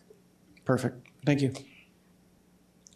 Mayor, one other question. Yes. It's not in here, but you guys are going to appoint some people. Make a recommendation to the council. To the council. Yes. But whoever you recommend, nobody should have any conflict of interest on any at all, right? I mean, nobody on that board will have any or they'll have to recuse themselves the same, just like Certainly. planning and zoning, the same thing, right? Same thing. That's why there'll be alternate members. And that's Okay. also when we, as the council, go to adopt or to appoint them officially, then we would say, hey, we think there's a conflict of interest, or we don't, or, we don't know who the people are Right. that are going to apply.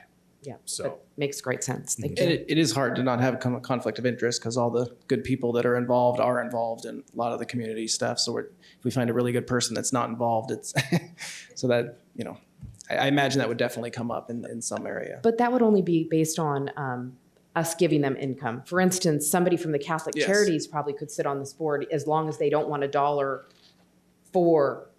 of city dollars from this. Am I making that? Yeah, correct. Correct? Mm-hmm. Like I'm on the board of hospice, so if hospice, I mean, that's actually the city attorney. If it was something with hospice, would I have to recuse myself? That'd be, I guess that's a example. Yeah, I mean, we would do that analysis when it comes to that. You are not personally receiving a benefit yourself. So you're not receiving money or something tangible. Now, if it's a perceived conflict, that's something that we'll talk about and decide whether or not you need to recuse yourself. So there's a legal conflict and then the perceived conflict, Yeah. which could be anything. Yeah, So. I mean, the legal conflict of interest is harder to get to. It has to be an actual substantial interest that you yourself you're getting money or some sort of property interest, and not just you happen to be a board member, which would be a remote interest. Okay, thank you. All right, so if everyone seems comfortable with that, and then the last item before we vote is just set time expectations for a timeline. If everything went perfect, the vote successfully is adopted this evening. The city clerk then collects applicants for the next 30 or 45 days. The interview panel meets with the applicants that are interested. Depending on how many, that could take several days. It then maybe comes back to us on like the second meeting of June, or maybe the first meeting of July, possibly. Again, this is everything going perfectly. From there, we appoint the board members. They then meet and based on the resolution as is written, put together the process, put together all of the things. They then have to accept applications. They then have to interview all of the applicants. So we're looking year end at the earliest for awards of these funds, if that is the direction of council. And again, now that the motion says up to, it could be $1, it could be no dollars, or it could be $1 million, depending on the direction of council or the Should I amend my motion to include at the speed of government? No, that's just the expectation. I just wanted to make sure it's clear so that we understand what it is what we're doing here. So, And Mayor, and Vice Mayor, I do want to say this whole process has moved very quickly. I know that we have been waiting for the ARPA information. I think the staff has done a phenomenal job on that. I think Michelle Lynn and yourself for getting this all going. And I think actually it's gone pretty quickly since we brought it up. So I look forward to seeing what happens, and I'm sure we'll have a whole lot of lessons learned along the way, but I'm crossing my fingers that the community will benefit tenfold out of this. all right. So we have a motion from Vice Mayor Dolan, and we have a second from Councilmember Lynn. Gotta press second. Is there any final comments before we vote? All right, we are ready to vote.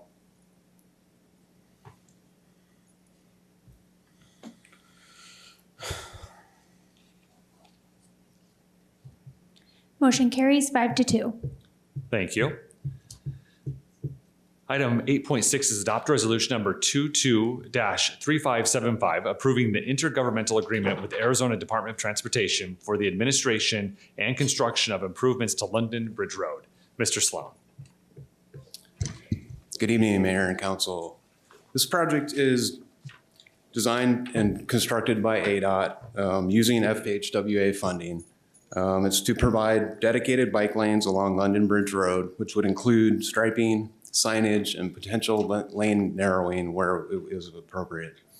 It would also include speed feedback signs in the transition areas between different speed zones. So the project has been identified on Lake Havasu Avenue, or I'm sorry, on London Bridge Road from SR 95, potentially to the county line. And so part of the scoping and design that ADOT would go through would be looking at areas on our road that's in the city and what is appropriate for bike lanes. And what I want to show you here, this is the portion of London Bridge Road that's actually in Mojave County. And this is what they did. And the project on the city side is similar to this, where it's not widening the road, but it's using the lane width that we have. If we have extra lane width where we could narrow the lane and add a bike lane on the side, as they did here. And so it's basically just in areas that is appropriate for that. It's not a new pavement or a new widening project. The plan would be to design this in fiscal 23 with construction potentially in 24. You can see the breakout of the funding. There's an ADOT project management fee. There's scoping and a design fee, and then the construction of the project for a total of $606,286, which again is fully funded with FHWA funding. And that concludes my staff report. Thank you. Do any members of the council have any questions for Mr. Sloan? Mr. Mayor. Yeah, Councilmember Lane. I just have a quick question. Do we have a lot of bike users out there? Like, do we have a lot of bike users on that area? This was identified in the strategic safety plan, so it's been identified as an issue. I personally work on London Bridge Road, and I drive it every day, and pretty much every day see people biking on that road. Okay, just curious. Thank you. Yep. Mr. Mayor? Yeah, Vice Mayor Dolan. Yeah, I was just curious, like, how do they decide, this funding versus giving us some money to, work on other parts of the road? I mean, how did this project arise? And was it just ADOT came to us one day and offered us this, or I'm just curious about the process, how it works. No, they didn't just come to us one day. It's part of the MPO, and all the projects are rated based on safety scores, different priorities within the community. And those projects then look for available funding, whether it's through FHWA or ADOT. In this case, it's federal funding that would be managed and implemented by ADOT. But it's part of the MPO process. I believe the mayor sits on the board for the MPO as well. And so all those projects are rated every year, and there's I believe it's a 3 or 5 year strategic plan of projects that's been laid out. Okay, thank you. Yeah, I know the MPO, it's nice to hear it's went through that process, because I think people wonder, well, why are we spending money in this area versus that area? And the MPO looks for different areas where we can do stuff, but how we can afford it, how we can pay for it, does it meet this grant or this funding project? So, thank you. Mr. Mayor? Yeah, Mr. Knudsen. Mr. Mayor, Mr. Vice Mayor, and a little bit, Mr. Sloan gave a great explanation, but to elaborate a little bit more, we have a consultant that works through the MPO and identifies a certain portion throughout the community where dollars can be spent. It sounds very, very odd, but that's the process that we go through. If there was different accidents that occur, fatalities, pedestrian hits, those types of things, those sections of the town be identified as you can spend FHWA or HSIP dollars for projects in that area. So, and then some cases that actually make sense where some dollars should be spent in that area. In some cases, it really doesn't. You have to have a scoring. You have to reach a certain threshold to receive the dollars. And again, you're kind of working backwards based on accidents or that involve vehicles or pedestrians. One of the things that this area qualified for was there was an accident that involved, I believe, there's accident data in that area that triggered the need for that area. The bike lane's one component, and then the other component is the speed limit feedback signs, we keep calling them. So that's an engineer for the flashing speed limit signs that tell you how fast you're going. So if you go on a coma, on your way through past Palo Verde, you're going to see a flashing speed limit sign that indicates that you're going too fast. One of the concepts that the MPO is coming up with is doing more of that, more funding of the feedback signs throughout the community, and that this would be one example that it could work. We get lots of complaints about speeding on London Bridge Road, that's for sure.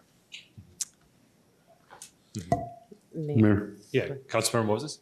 Dan, would you mind going back to the aerial map, please? So where on London Bridge, can you maybe take the cursor of the mouse, but where on London Bridge Road are we proposing to do it?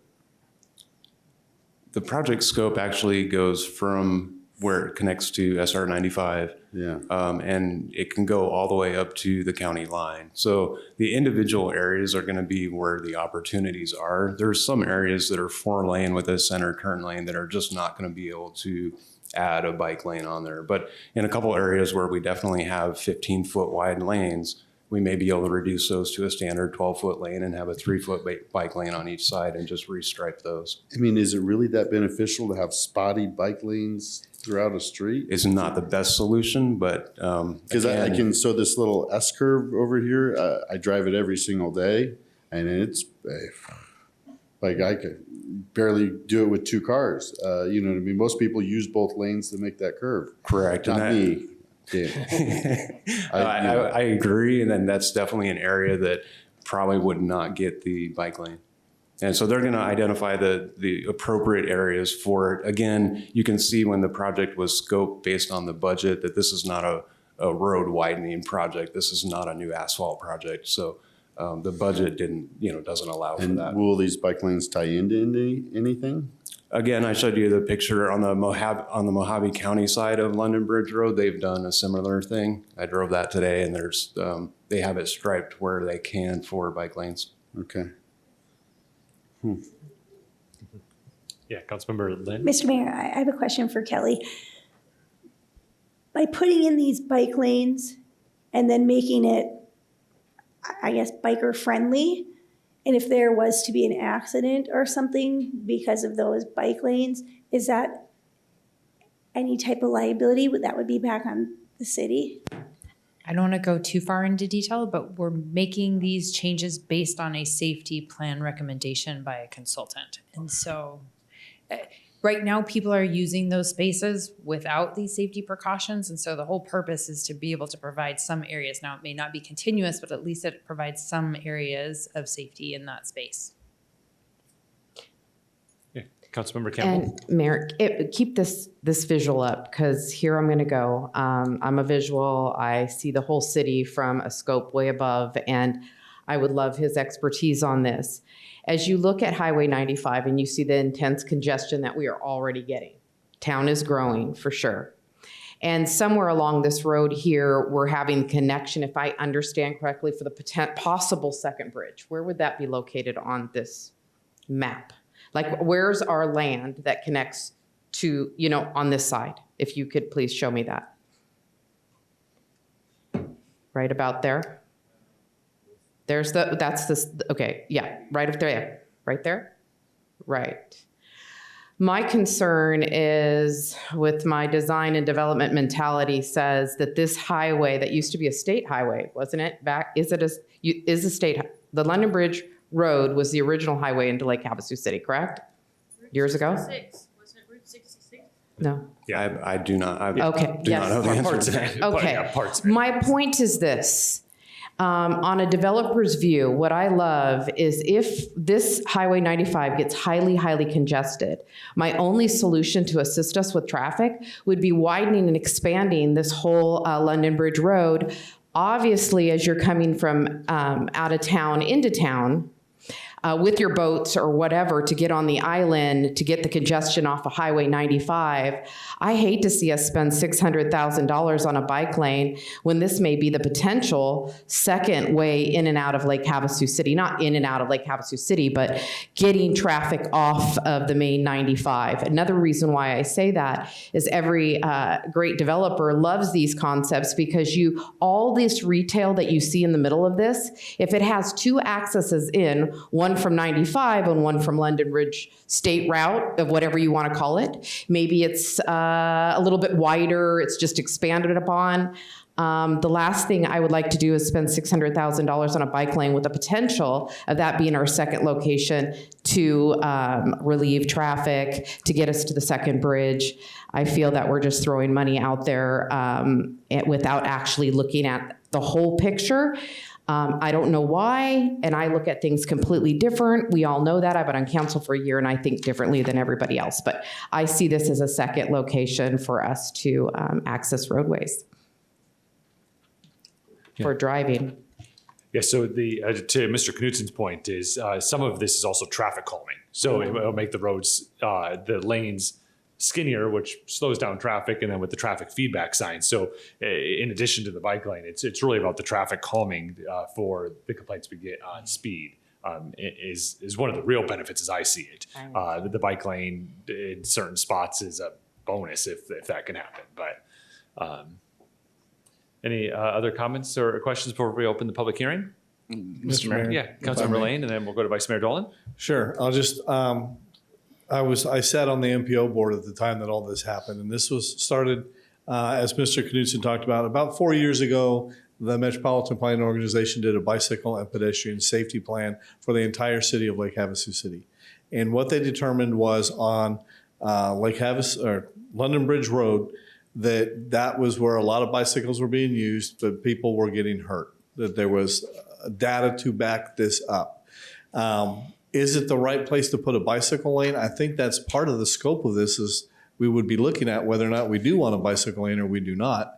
But as the mayor said, it's the calming effect. But there has been a study done, and this is fully funded by federal dollars. That doesn't mean that it's a good project. It just means that we either use it for this project or we just turn the money down one way or the other. We can't use it for any other projects. So, Mr. Sloan, and you can tell me if I'm correct or not, we can later decide, yes, we want them to put the bicycle lanes there, or no, we don't want them to put the bicycle lanes there, but at least we get the calming effect of the signs and all of that. Yes, that's correct. So the city does review the design that's being done by ADOT or ADOT's consultant, and we have the final say on whether or not we agree with where they go and what we want to do on the scope of the project. So.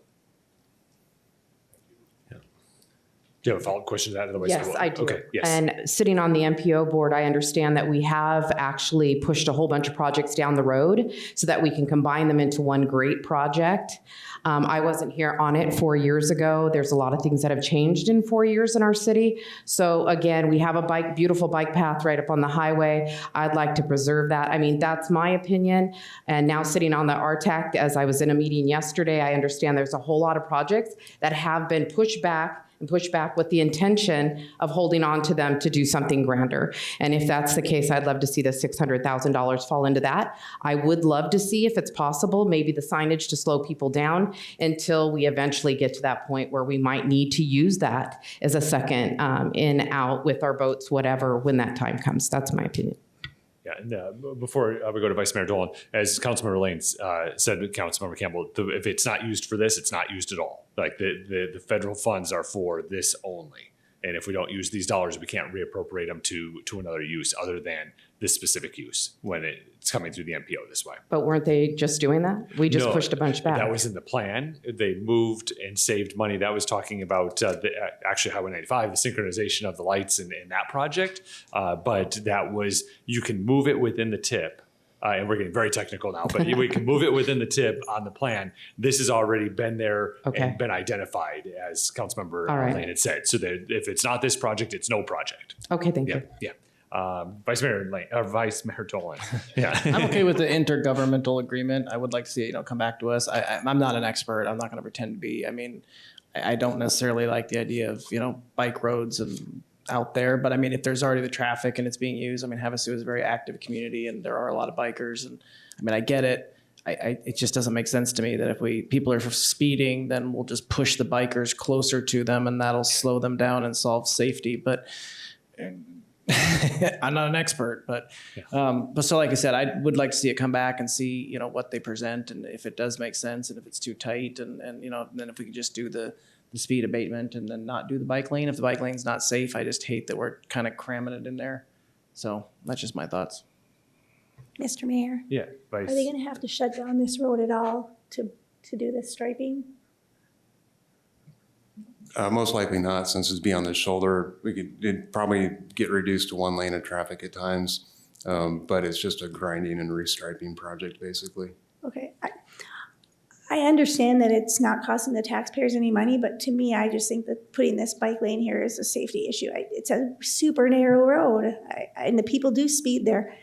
I don't think it's the right place for it. And like I said, I'm not an expert either, but I think it's going to cause more accidents. I don't necessarily support this.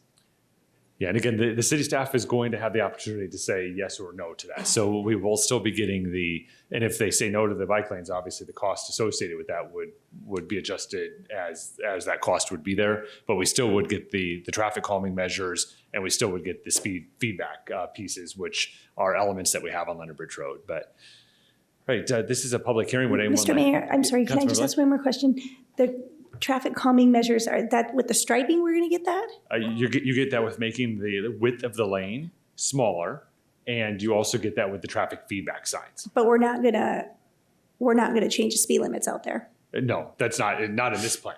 That's not part of that. So, all right, this is a public hearing. Would anyone like to address the city council on this matter? Yeah, please just make your way to the podium and state your name for the record.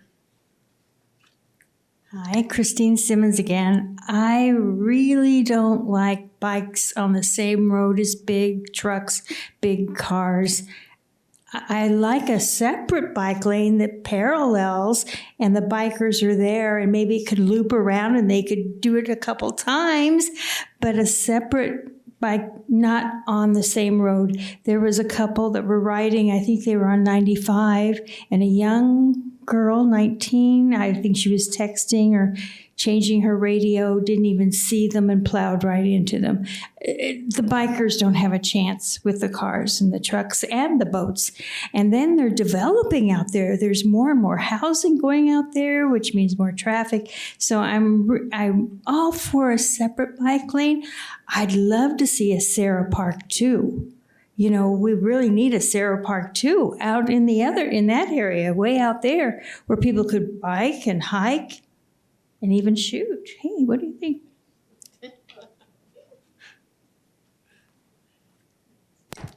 Hi, I'm Christine Watson. The bike lane on the highway, does it go all the way to the mall? No, it stops at, I think, no, it stops either at Kiowa North, Palo Verde North.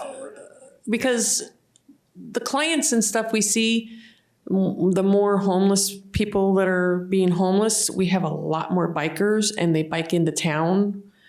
I don't know if we could expand on the highway side and get the bike lanes to go all the way to the mall instead of London Bridge Road maybe, because they're so close. But we do definitely need some bike lanes because we have a lot more bikers now because people can't afford gas either. So I don't know if we could do that or not.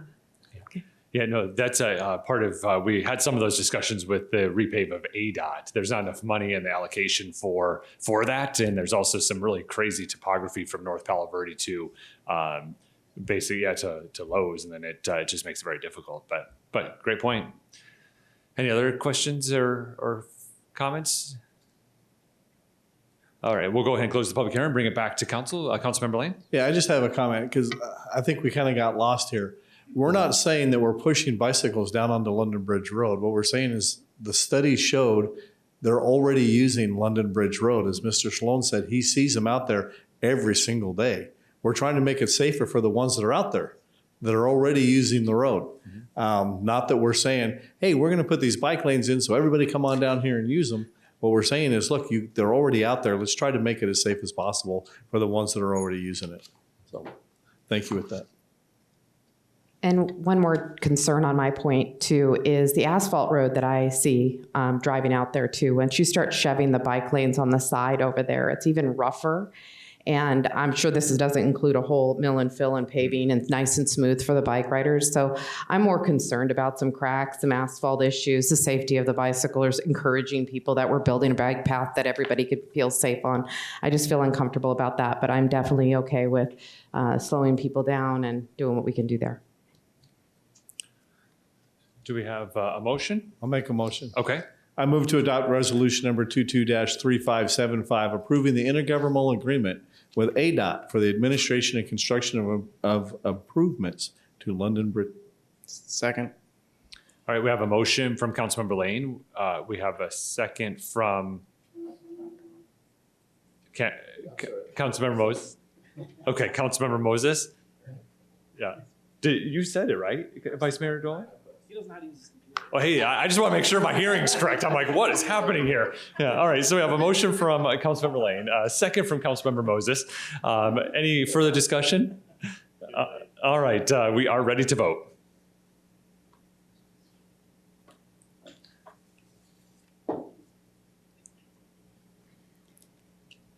Motion carries 5-2. All right, thank you. All right, item 9, our current events. Are there any council committee reports? Mr. Mayor, Yeah, Vice Mayor Dolan? we had a Go Lake Havasu board meeting on Wednesday, and they asked that I could announce to the council that and to the community they're having the Tourism Awards luncheon on May 4th, which is next Wednesday, from 11:30 to 1 o'clock. If you're interested, let me know. I'll point you in the right direction. What are the Tourism Awards luncheon? What's that? What is the Tourism Awards luncheon? When is it? It's Wednesday. What is it? What is it? It's award for tourism.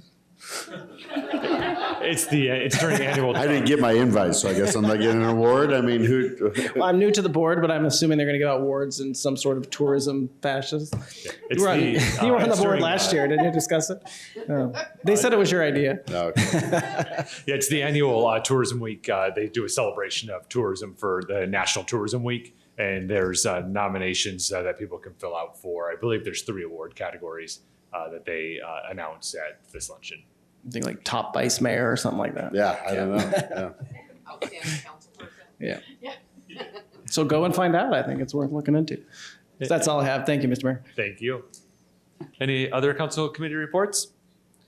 All right, future meetings are Tuesday, May 10th, 2022 at 6 p.m. We'll have a regular meeting.